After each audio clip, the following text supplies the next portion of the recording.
Huma 218 il-każijiet ġodda ta' COVID-19 li nstabu f'pajjiżna bejn it-3 u l-4 dan kif issa l-każijiet attivi telgħu għal 1000. Interessanti il-fatt li l-każ li għamel referenza lih il-Ministru tas-Saħħa Chris Fearn it-tlieta ma jidhirx fi ċifri mħabbra bl-ammont ta' mwiet baqa' dak ta' 420. Fatt li kompla tefa' dubji dwar kemm fir-realtà dan kien każ ta' COVID.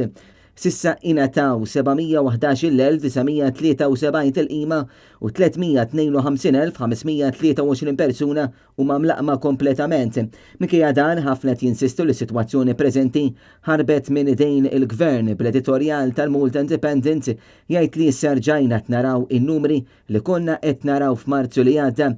Fil-fatt kien ilu ma jkollna l fuq minn 200 każ sa minn Marzu ta' din is-sena. L-editorjal kompla l-inċertezza u l-U-turns fil-konfront tal-istudenti barranin ma għenu xejn, apparti il-fatt li pajjiżna issa jidher ikraħ minħabba deċiżjonijiet ħżiena tal-Gvern.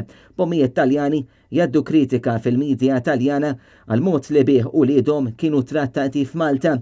Intqal ukoll li pajjiżna se jersaq lejn mewġa oħra bil-varjant Delta li mhux qed jgħin is-sitwazzjoni. Kompla li qabel konna tnibżaw li jafu kun hemm piż kbir fuq il-ħaddiema tas-saħħa f'pajjiżna u sa issa kollox baqa' mixi sew. Iżda jekk is-sitwazzjoni tibqa' sejra hekk, is-settur tas-saħħa jaf jasal punt fejn ma jkunx jista' jiflaħ aktar. L-editorjal għalaq b'appell hekk kif talab il-professur Charmaine Gauci biex terġa' tibda twassal il-bulettini tas-saħħa minn tal-anqas darba fil-ġimgħa għax il-poplu jeħtieġ li jkun infurmat. U fi żviluppi oħra fl-aħħar sigħat ġie pubblikata avviż legali li juri tibdil fir-restrizzjonijiet dwar min jista' jidħol f'Malta minn barra l-pajjiż. Passiġġieri li mhux imlaqma li jiġu minn pajjiżi fil-lista oranġo li jinkludu l-istati kollha tal-Unjoni Ewropea jistgħu jidħlu f'Malta iżda jridu jagħmlu PCR test u anki jagħmlu kwarantina.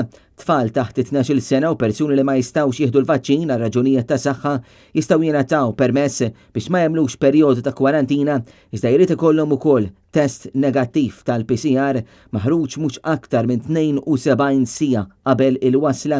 Din il-miżura tapplika wkoll għal Maltin għaw ċinu persuni li jgħixu f'pajjiżna li għal xi raġuni ma ġewx imlaqma. Madankollu ma tapplikax għal dawk li kienu bbukjaw it-titjiriet tagħhom qabel ma tħabbret din il-miżura il-ġimgħa li għaddiet meta il-Ministru tas-Saħħa qal li f'Malta setgħu jiġu biss persuni li għandhom ċertifikat validu tal-vaċċin. It-tnejn imbagħad il-Kummissjoni Ewropea qajmet ħassib dwar il-projbizzjoni tal-Gvern Malti waqt konferenza tal-aħbarijiet il-Ministru Chris Fearn iddefenda din id-deċiżjoni għalkemm issa din ġiet emendata. Il-Ministru qal ukoll li f'dan l-istadju mhux jippjana li jżid aktar restrizzjonijiet sakemm in-numru ta' pazjenti fl-isptar jibqa' baxx.